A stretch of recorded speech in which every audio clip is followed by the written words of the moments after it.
Le podcast que vous allez écouter a été réalisé grâce au soutien d'Anita, engagée auprès des femmes, de toutes les formes, depuis 1886. Merci pour elle. Je m'appelle Laetitia, j'ai 39 ans, bientôt 40, et je suis la maman comblée de 2 jeunes filles, Lana qui a 15 ans et demi et Lova qui vient d'avoir 20 mois. Je m'appelle Audrey, j'ai 38 ans, j'ai un amoureux qui s'appelle Gianni et j'ai un petit garçon qui s'appelle Roméo et qui a 10 ans. C'est l'histoire de 2 filles, 2 sœurs, 2 mères, menacées par un vilain crabe. Une lignée de femmes qu'on a dit maudites avant de s'apercevoir que la malchance tenait à un bout de chromosome. Ce petit gène, elles ont appris à le connaître et à comprendre qu'il en voulait à ce qui physiquement les rendait femmes et mères, leurs seins, leurs ovaires.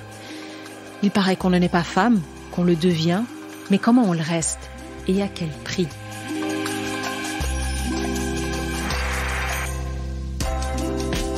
Je m'appelle Aïda Touiri et vous écoutez Tu seras une femme. Je pense pas avoir trop de souvenirs bébé. Je sais que j'ai développé la toxoplasmose congénitale dans le ventre de ma maman. Et elle avait peur que je sois pas un bébé normal. Donc voilà, j'ai été tout de suite plus surveillée quoi. Dès la naissance. J'ai eu quand même, ma première année a été difficile parce que j'ai fait mes premiers pas à l'hôpital. Et je sais que ça a été compliqué pour ma mère à ce moment-là, tout ça, parce qu'elle avait eu beaucoup de mal à m'avoir et beaucoup de fausses couches. Et donc, quand elle accouche, c'est douloureux quand même pour elle d'avoir à surveiller son bébé, quoi. Mais du coup, oui, je pense qu'il y a peut-être une histoire qui déjà s'écrit, en tout cas avec un parcours de santé fragile. Quand ma petite sœur est venue au monde, moi, mon monde à moi, il a complètement changé. J'ai d'ailleurs été jalouse au départ de savoir que j'allais avoir une petite sœur. Cette petite sœur, c'est Audrey. Je suis née prématurée, donc à 7 mois. J'ai eu la chance de grandir avec une grande sœur qui prenait vraiment toujours soin de moi. Mais effectivement, il y avait ce souci de s'accaparer toujours notre maman. Comme on était un peu comme des jumelles, mais pas vraiment jumelles, on était quand même différentes. Il y avait toujours une petite jalousie quand même que je ressentais. Mais bon, voilà, moi, c'était ma grande sœur. J'étais fan d'elle. Je voulais tout faire pour qu'elle soit fière de moi. Je l'ai jamais vraiment mal vécu, en fait. Je sais que j'ai toujours ressenti cet amour de sœur et cette protection, en fait, qui est aujourd'hui clairement ma plus grande force. Ça, c'est sûr. J'ai pas eu une adolescence simple, en fait. J'ai toujours beaucoup pensé à la mort, en fait, et pas forcément comme quelque chose de douloureux, mais comme quelque chose presque qui m'attirait, en fait, qui me fascinait. Il y avait quelque chose que j'avais du mal à expliquer, et ce rapport de vie et de mort, en fait, m'intriguait beaucoup.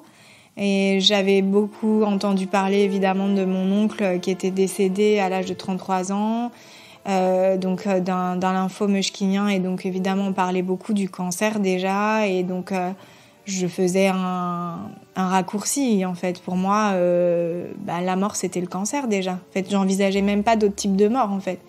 Et voilà, un peu en rébellion de tout, un peu à être une petite fille. J'avais toujours envie que les gens me regardent, à parler fort, à faire des imitations, à faire le clown, à me rendre intéressante, en fait. J'ai toujours eu du mal à m'imposer avec elle parce qu'elle avait tendance à toujours vouloir prendre les décisions pour moi. Il fallait que je la suive dans toutes ses bêtises aussi. Et Laetitia, elle aimait bien faire son intéressante, elle aimait bien qu'on la regarde, elle aimait être aimée, en fait. Elle a toujours eu besoin, ce que je dis, de beaucoup d'amour, alors que moi, j'étais beaucoup plus solitaire. Voilà. Et puis parce que ça m'arrangeait bien aussi, comme elle faisait tout le boulot, moi je suivais et j'étais dans ma bulle et c'était très bien. On faisait de la danse toutes les deux, mais c'est pareil. Laetitia a toujours été plus douée que moi. Et voilà, donc je faisais de la danse un peu pour faire comme elle. Je faisais tout pour faire comme elle. C'était ma grande sœur, quoi. Donc la danse, je pense que voilà, c'est ça qui m'a aussi boostée à partir encore plus dans ce chemin parce que je savais qu'elle aimait ça. Après, elle a fait du théâtre, j'ai fait du théâtre. Je l'ai toujours suivie, en fait.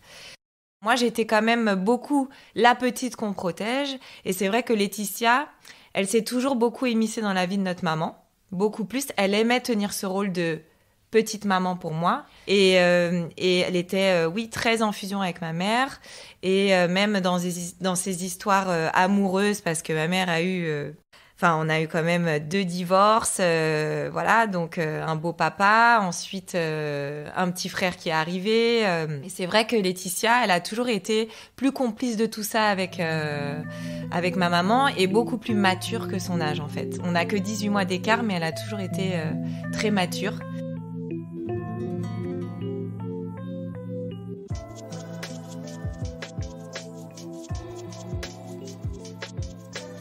J'ai vraiment entendu parler du cancer pour la première fois dans la bouche de ma mère quand elle nous a annoncé, quant à moi, elle m'a annoncé qu'elle avait un petit cancer, parce qu'elle a parlé d'un petit cancer au départ. Et j'avais 19 ans. Quand elle me l'annonce, finalement, elle est même pas surprise, en fait. Ma grand-mère avait eu un cancer du sein, puisqu'elle n'avait pas voulu se faire reconstruire. Donc évidemment, avec un sein en moins, on devine... et puis voilà, on savait que c'était un cancer du sein. On savait que mon oncle était décédé de ce cancer. On savait que dans la famille, en tout cas, ma mère commençait à parler de quelque chose, d'une lignée de femmes, de quelque chose d'héréditaire. Mais bon, à l'époque, c'était les prémices de tout ça. Donc... elle savait pas vraiment de quoi elle parlait, en fait. C'est comme si elle attendait la mauvaise nouvelle. De toute façon, elle savait qu'un jour, on lui annoncerait ça. Donc, elle se dit que c'est un petit cancer parce qu'elle veut minimiser et que ma grand-mère a vécu malgré sa maladie. Donc, pour elle, elle se dit pas, en tout cas pas à ce moment-là, qu'elle va pas s'en sortir, quoi. Parce que c'est quand même une femme qui est très positive, qui est très énergique, qui est très dans la vie. Donc, elle se dit, voilà, ça vient de m'arriver, mais ça va être pris à temps. Elle essaye vraiment d'être très rassurante. Et pourtant, moi, j'ai quand même pas ce sentiment-là, en fait, dès le début. En même temps, il y avait un message d'espoir. Ça me faisait pas peur parce que notre mamie était toujours vivante et qu'elle s'en était sortie et que notre maman avait toujours dit voilà, mamie c'est une guerrière. Et c'est vrai qu'on avait une maman aussi battante qui avait essuyé un divorce, qui avait essuyé ensuite un deuxième divorce, qui s'était retrouvée toute seule avec nous 3. Elle cumulait plusieurs jobs et elle nous a toujours prouvé que on pouvait s'en sortir. Donc c'est vrai qu'on avait une force comme ça.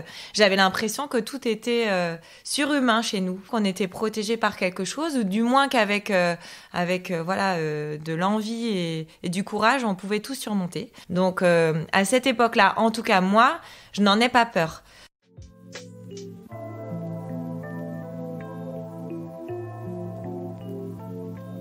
Je sens ma mère forte, comme toujours, parce que c'est toujours ce qu'elle a voulu nous montrer. L'issue était plus ou moins positive, avec des contrôles à faire encore régulièrement. On avait bien compris qu'on pouvait pas dire qu'elle était sortie d'affaires ou soignée. Ça, on l'avait bien en tête, mais voilà, elle avait terminé, on avait enlevé ce qu'il fallait enlever, et puis on avançait. Et après, on a perdu notre papa d'un arrêt cardiaque. Et là, pour moi, tout a basculé à ce moment-là parce que j'ai pris conscience que on pouvait mourir aussi même sans être malade, en fait, du jour au lendemain. J'avais 19 ans et on a avancé avec ça. Mais là, j'ai quand même pris peur. Et je me souviens lui avoir dit « Maman, il va quand même falloir qu'on fasse attention parce que j'ai eu peur d'un seul coup de son cancer. » Enfin, tout s'est ouvert, en fait. Je me suis dit « Non, en fait, il n'y a pas du tout de force. Tout a été remis en cause, même ma foi, honnêtement. » Et puis, la récidive de ma maman est arrivée peu de temps après. Hein. Donc, 2 ans après mon papa, on apprenait qu'il y avait une récidive. Et là, on est parti dans une période très compliquée où là, j'avais vraiment très peur du coup.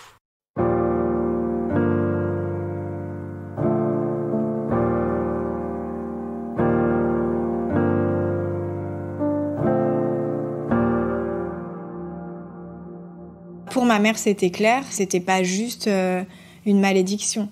Et elle avait envie d'ailleurs de découvrir en fait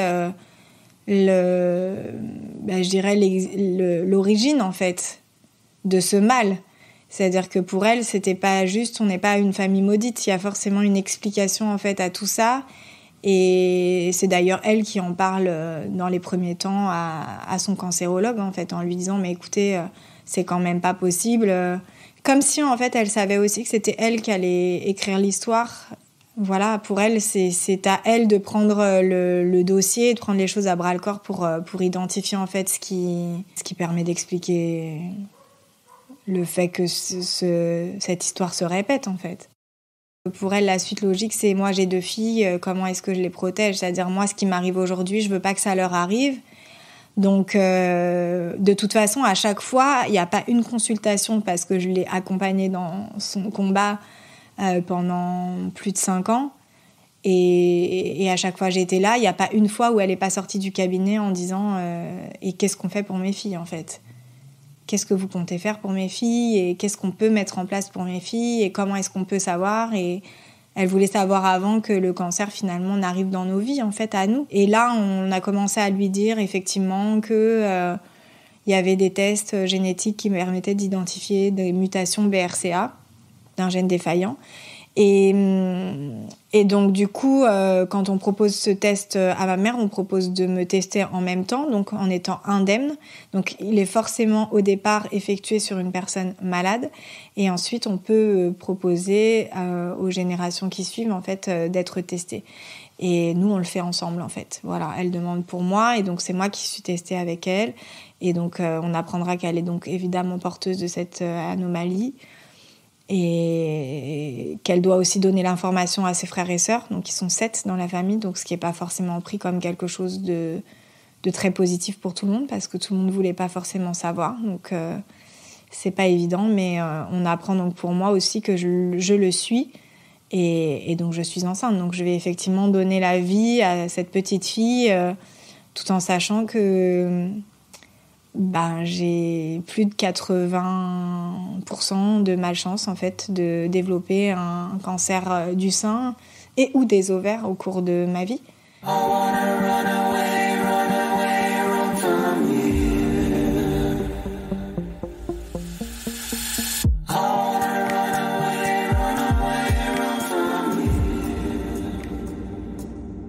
Moi, je veux pas du tout savoir si j'ai un gène cancer. Je veux pas. J'ai 20 ans.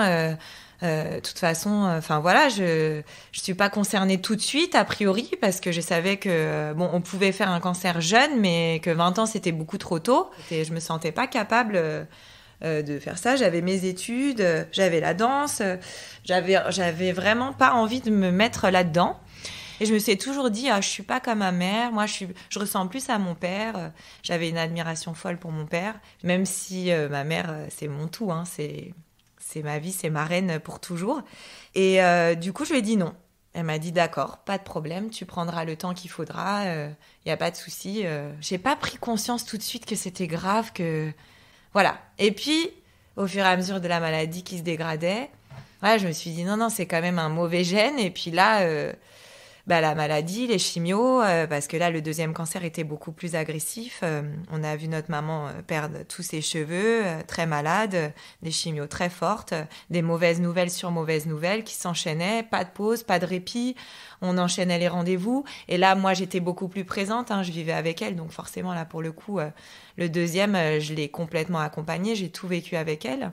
Laetitia était quand même toujours là, mais moi, je l'avais au quotidien, le matin...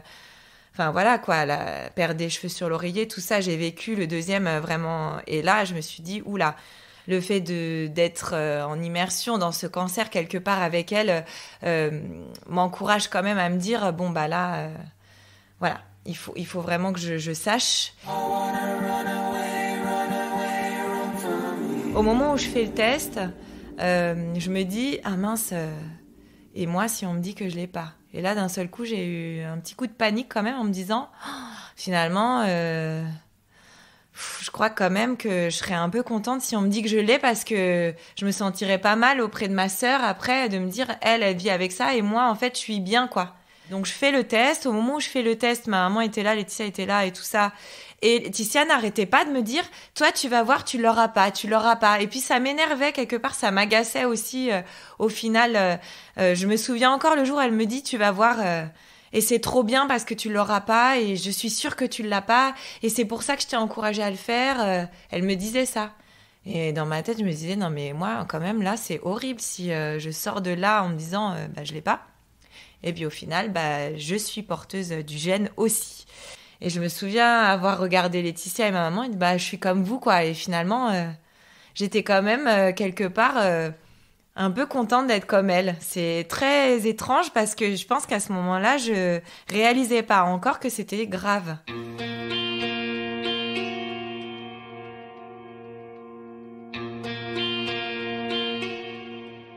Moi, j'enchaîne tout de suite. De toute façon, et on se l'était dit avec ma mère, si j'étais porteuse, je me faisais opérer et je me faisais enlever la poitrine en préventif. En fait, elle avait déjà lu qu'aux États-Unis, c'était quelque chose qui se faisait. Alors, pas monnaie courante, mais qu'on le faisait. Et c'est ce qu'elle ambitionne pour moi. En tout cas, je sens que c'est une piste qui la tranquillise parce que du fait d'apprendre que moi, je suis porteuse, là, ça restimule en elle une angoisse encore plus forte finalement que ce qu'elle est en train de passer. Donc elle sent, c'est le combat d'une mère en fait, en plus de son combat de femme contre la maladie, c'est le combat d'une mère au quotidien pour ses filles.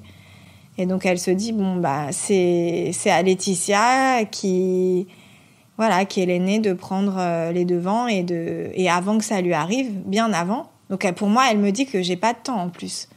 Alors que je me dis, elle a quand même eu son cancer à 42 ans, moi j'en ai 22, ça va, j'ai 20 ans. Mais pour elle, non. Elle me dit que il faut que je prenne les choses au sérieux. Et donc du coup, moi je m'y applique et je réclame à rencontrer un chirurgien pour me faire enlever la poitrine.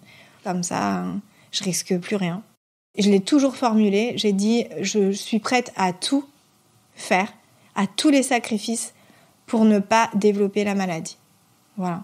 Je peux peut-être pas tout éviter, mais si je peux éviter un cancer du sein, je le ferai. Puis à un moment donné, effectivement, ma mère décède, c'est un hommage à ma mère, ça va beaucoup plus loin. C'est un hymne à l'amour, en fait. En plus, c'est elle qui trouve cette solution pour nous. Donc, c'est honorer, en fait, finalement, son désir de nous protéger, d'accepter, en fait, ça. Et peut-être que, finalement, c'est ce qui me tient aussi aujourd'hui dans ce lien. Parce que, finalement, dans cette lignée-là, je savais que j'étais pas toute seule. Et je pense que si moi, elle m'a chargée de ça, c'était pour que je puisse charger ma sœur à nouveau et que à nous, en fait, on puisse charger nos enfants et qu'on soit en vie pour les accompagner dans ce parcours, en fait. Et si on a les moyens d'augmenter cette espérance de vie pour rester auprès de ceux que l'on aime, de rendre cette vie utile, d'en faire quelque chose de bien, de beau, de bon, alors il faut le faire.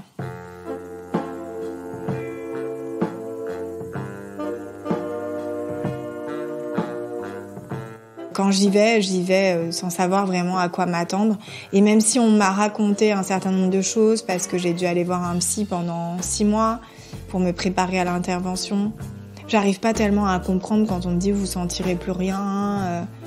La douleur va peut-être être là au niveau de la mobilité de vos bras, le muscle va se contracter différemment. Tout ça pour moi c'est du japonais.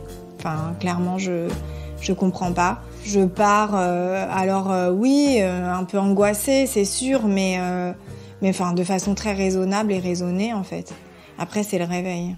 Je pense que c'est le double effet qui se coule, quoi. C'est le réveil qui a été très douloureux, et heureusement que ma sœur était là avec moi, parce que j'ai envie de voir personne d'autre qu'elle.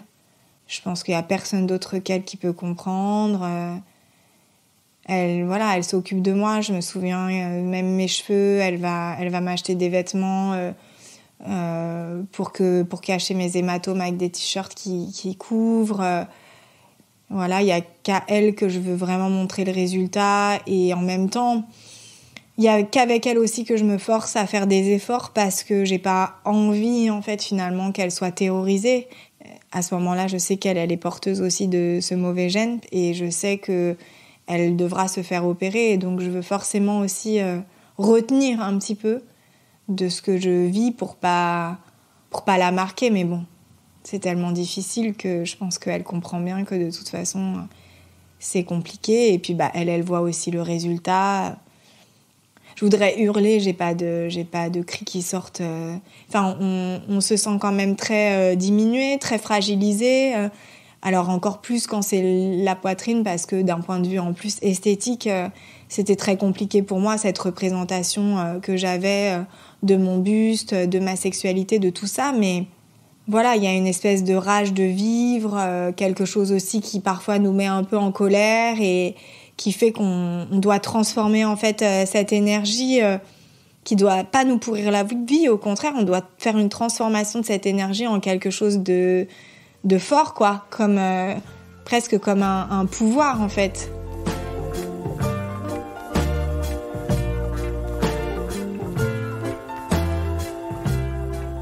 Elle est partie tout de suite dans ce combat parce qu'aussi elle était maman. Et que je pense elle s'est dit, je veux absolument pas faire vivre ça à ma fille plus tard.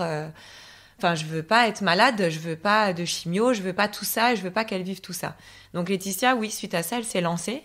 Et moi, non, j'étais absolument pas prête, pas posée dans ma vie, pas maman, pas... Non, je me sentais pas du tout prête et je me suis mis d'une mission de l'accompagner dans sa mastectomie préventive. J'avais envie d'être là pour elle, j'avais envie de l'accompagner dans ce choix, dans cette décision lourde de sens. J'en avais conscience quand même parce que c'est la féminité, c'est la poitrine. L'opération se passe, je suis là à ses côtés et là du coup je vois tout l'après, tout son questionnement. Sur sa féminité, cette poitrine reconstruite qu'elle aime pas, sur ce mal-être parce qu'elle était pas bien.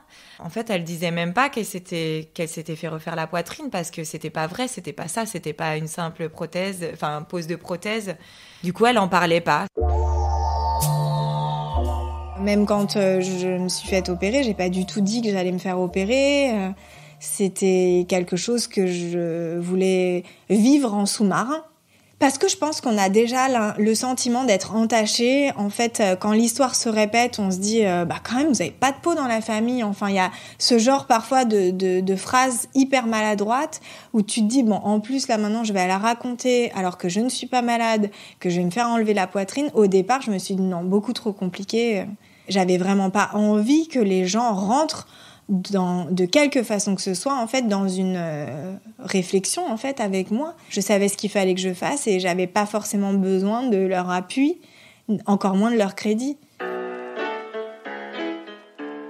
Bon, après son opération, les années passent. Moi, j'étais devenue prof de danse. J'en ai fait mon métier. Et donc, Laetitia était une de mes élèves. Elle dansait, elle se mettait en body.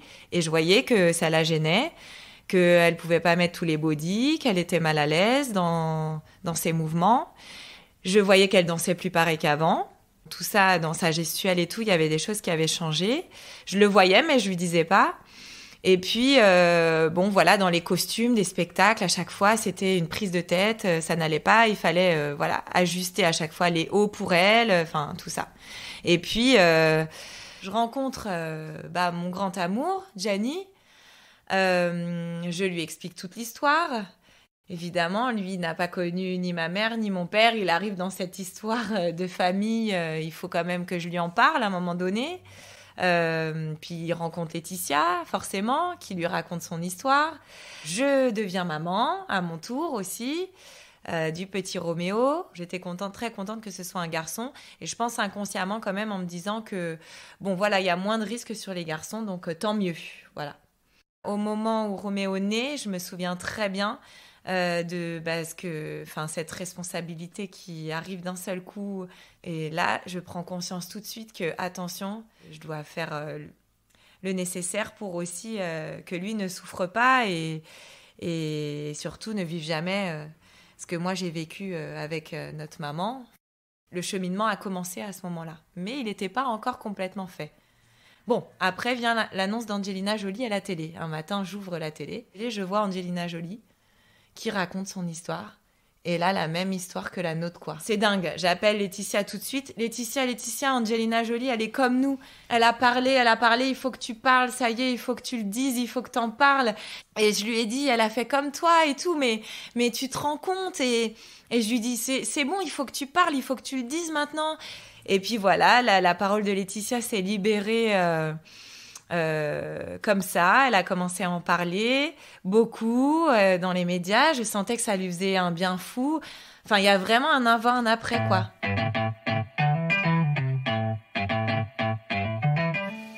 Ça a été dur après d'en parler parce qu'il faut assumer l'exposition et que pour moi, j'ai accepté de le faire. J'accepte encore de le faire aujourd'hui, même si ça me coûte beaucoup. Parce que j'imagine que tout ça puisse servir. Et je trouve qu'en cela, en fait, je porte surtout la voix de ma maman.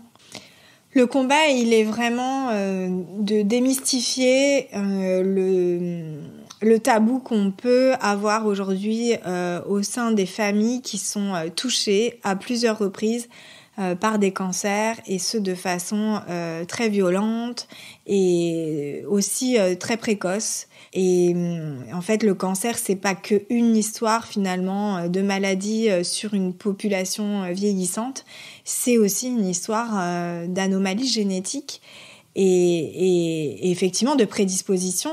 Et donc, il existe plus de 80 gènes mutants aujourd'hui qui font de nous des mutantes et des mutants. Et avec cette différence qu'il faut prendre en charge en fait dès le plus jeune âge, c'est-à-dire conscient de son patrimoine génétique et de son histoire familiale, parler des antécédents en fait familiaux, c'est très important. C'était incroyable cette libération de parole et je l'ai senti sur Laetitia. Ça a été la libération, quoi, de pouvoir en parler, d'être comprise, d'être écoutée et de se rendre compte qu'on avait un pouvoir. Je l'ai beaucoup accompagnée dans toutes ces étapes-là, mais toujours avec ce petit truc de non, moi je suis pas prête, non, moi j'ai pas envie de le faire, non, je prends le temps. Et ça me déjà faisait très peur par rapport à la danse parce que c'est mon métier. C'est quelque chose qui m'a clairement sauvé la vie à un moment donné quand j'ai perdu ma maman, que je me suis retrouvée seule avec mon frère. Et je me suis dit, si ça se passe mal, comme Laetitia, qui avait eu quand même 2 interventions, qui a eu un problème de coque, je me suis dit, si moi j'ai tout ça, là, je vais pas y arriver, je me sens pas forte, je me sens pas capable, je ne savais pas quel degré de douleur je pouvais supporter. Et puis, voilà, jusqu'au jour où je suis allée voir le chirurgien de Laetitia avec Laetitia pour un rendez-vous avec Laetitia. Et c'était un rendez-vous pour vérifier sa poitrine à elle. Et là, j'ai commencé à lui poser des questions. Je suis rentrée, j'ai ouvert la porte, je dis à Gianni, je me fais opérer. Et là, les larmes. Et là, il a commencé à me dire, mais c'est la meilleure nouvelle, mais si tu savais depuis combien de temps j'espérais que tu me dises ça et tout. Et là, je me suis dit, mais il me l'a jamais dit en fait. Et je l'ai fait, quoi. Donc l'issue est heureuse, ça s'est très bien passé. Je me suis faite opérer. Voilà, il a fallu accepter cette nouvelle poitrine qui n'est pas ma poitrine. Pareil, dans ma gestuelle, quand je me suis remis à danser, il fallait que je fasse tout ce chemin-là, que j'avais vécu avec ma sœur. Mais bon, voilà, je me suis fait ma propre histoire aussi. J'ai eu qu'une seule opération. Et puis, j'ai su tout de suite que c'était une épée de Damoclès quand même que j'avais retirée. J'étais très heureuse de l'avoir faite, très fière de l'avoir faite. Et je regrette absolument pas aujourd'hui. Après, ça n'enlève pas, il n'y a pas de risque zéro. Je continue de me faire contrôler quand même. Mais voilà, oui, il y a eu des moments quand même dans la féminité difficiles, de regard dans le miroir, de soutien-gorge à racheter, d'aller dans les cabines, de s'approprier cette nouvelle poitrine qui ne vit plus, qui est morte, voilà. c'est un moment très étrange, en fait. Je pense qu'au-delà du deuil de sa poitrine, en fait, c'est vraiment presque un deuil en tant que femme à ce moment-là, en fait, qui se fait. Moi, j'ai pas peur de parler que dans plusieurs vies, enfin, au cours d'une vie, on peut mener plusieurs vies. Et je pense qu'effectivement, il y a une Laetitia qui s'est éteinte le soir de cette opération, une Laetitia différente qui s'est réveillée. Et j'ai eu ce même sentiment quand j'ai fait enlever mes ovaires au mois de septembre. Il m'a fallu très peu de temps finalement pour aussi décider de cette seconde chirurgie. Mais en toute honnêteté, il n'y a jamais de bon moment en fait. Si on attendait le bon moment, on ne le ferait pas forcément. Et moi, je pense que c'était mon moment. Et j'ai senti que c'était maintenant qu'il fallait que je le fasse. Je vais avoir 40 ans. Là, c'est vraiment mon année. C'est aussi une année charnière. C'est aussi un gros cap dans ma vie. Et je préférais que ce soit derrière moi que devant, en fait. Et j'ai pas voulu prendre de risques, en fait, davantage, en me disant, bon, voilà, moi, mon projet parental est assouvi. Je sais que j'en aurai pas d'autres après, donc je peux me séparer de ça, mais bon, c'est pas rien. C'est pas rien. 2 ans après mon opération, je me sentais pas dans mon corps. Même quand je dansais, c'était bien, mais ouais, dans ma féminité, il y avait quelque chose qui avait changé, je sais pas. J'ai pas voulu mettre plus gros au niveau de la taille. J'ai la même poitrine qu'avant, mais j'avais l'impression quand même d'avoir perdu une part de féminité. Et je me suis dit, qu'est-ce que je fais ? Alors, j'essayais de m'habiller parce que en plus, je suis souvent en jogging et tout ça par mon travail, mais ça marchait pas. C'était pas ça. Je sentais que c'était pas ça. Et puis, j'ai découvert la pole dance. J'ai vu une copine à moi à Toulouse. J'étais à un stage de Zumba. J'étais invitée en tant que prof. Et il y avait toutes ces femmes qui étaient en short. Elle venait d'accoucher. Elle avait une petite fille de 8 mois. Et elle avait encore son corps de femme enceinte, un peu, avec des formes. Et je l'ai vue autour de cette barre. Elle n'en avait rien à faire. Elle était en culotte. Je l'ai vue danser. Elle a mis une chanson de Claudio Capello et puis elle a improvisé. Et là, je me suis dit, j'aime bien quand même. Je l'ai trouvée belle. Et là, je me suis dit, il y a quelque chose avec cette barre. Et je me suis dit, quand je rentre à Paris, je vais essayer. J'essaye. Là, j'ai poussé la porte d'un studio dans le 16e, j'ai cherché. Et là, il y a ma prof Claire qui a ouvert la porte en culotte, en brassière. Culotte brassière, bam, bonjour, bienvenue. J'ai dit bonjour, je viens faire un essai, oui, d'accord. Et puis voilà, j'étais gênée, je me suis changée, j'ai mis ma brassière, je me suis cachée. Et j'ai commencé l'aventure a commencé. Et j'ai senti tout de suite qu'il y avait une satisfaction, une fierté à réussir certaines figures. Je sentais que je prenais du muscle, que mon corps changeait et voilà. Et aujourd'hui, je suis pleinement contente. J'assume ma poitrine, je me mets en brassière, je fais de la pole. Je fais de la pole dans mon salon. Une barre dans mon salon. Et je l'enseigne depuis 1 an à d'autres femmes maintenant. Voilà. Parce que je me suis dit que si ça avait marché sur moi, comme quand Angelina Jolie a parlé, que je vous parle aujourd'hui, je me dis que ça peut marcher sur d'autres femmes. Et tout prend son sens, en fait, dans cette histoire.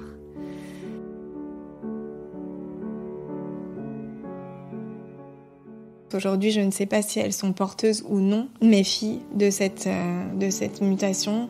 Comme pour mon neveu aussi. On a envie que ça s'arrête. J'ai envie que ça s'arrête. Avec elles ou avec leurs enfants, en fait, j'ai envie de trouver une solution pour que ça s'arrête, en fait. Cette hérédité qui est parfois quand même difficile à vivre, pour que eux puissent ne jamais retransmettre ce mauvais gène à leurs enfants.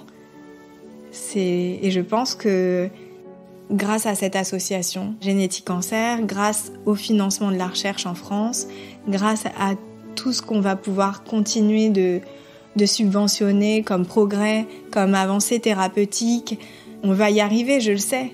Je pense que l'espoir est là.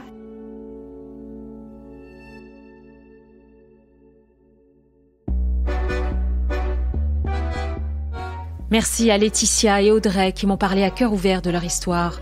Je pense à elles, à Lana, Lova, Roméo et toutes celles et ceux qui les soutiennent grâce à l'association Génétique Cancer. Vous trouverez sur le site génétiquecancer.org des informations sur les cancers d'origine héréditaire, mais aussi des actions pour soutenir leur lutte. Cette émission a été réalisée par Nathan Sanchez, mixée par Guillaume Aubry et Édouard Bonan. Vous venez d'écouter Tu seras une femme, un podcast soutenu par Anita, engagée auprès des femmes depuis 1886. Rejoignez-nous sur les réseaux sociaux pour échanger autour de ce podcast. Dans le prochain épisode, nous parlerons de l'emprise au sein d'une même famille.